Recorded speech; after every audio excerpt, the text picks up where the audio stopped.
నాకు ఇష్టమైన కవి శేషేంద్రతో పాటు నాకు ఇష్టమైన హిందీ కవి, హిందీ రాష్ట్ర కవి శ్రీ రామ్ధారి సింగ్ దినకర్. ఆయన రాసిన పరశురామ్ కి ప్రతీక్ష చాలాసార్లు చదువుకొని గుండెలో ధైర్యం నింపుకునేవాడిని.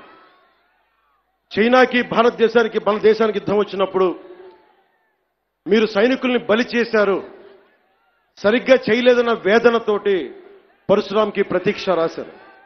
దాంట్లో ఉన్న కొన్ని పంక్తులు మీకు చదివి వినిపిస్తాను.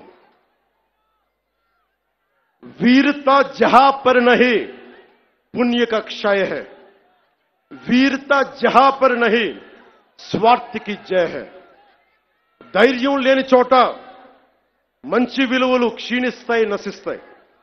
ధైర్యం లేని చోట వైసీపీ లాంటి స్వార్థపూరిత శక్తులు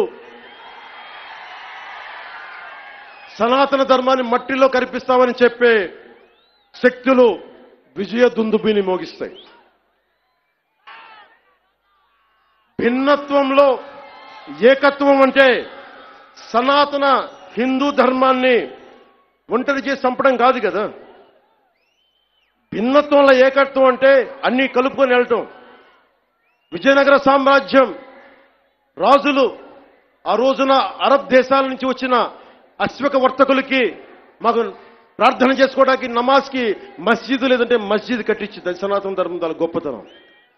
పోర్చుగీస్ వ్యాపారస్తులకి మా క్రిస్టియానిటీకి చర్చిలు లేవంటే చర్చిలు కట్టించారు. ఆ రోజు ఎవరు ఎదుర్కోలా. అలాంటి సనాతన ధర్మాన్ని మట్టిలో కలిపేస్తాం, మస్ చేస్తామంటే అలాంటి వాళ్ళందరూ కూడా చెప్తున్నాం, మేము చేతులు కట్టుకొని కూర్చోలా. గుర్తుపెట్టుకో.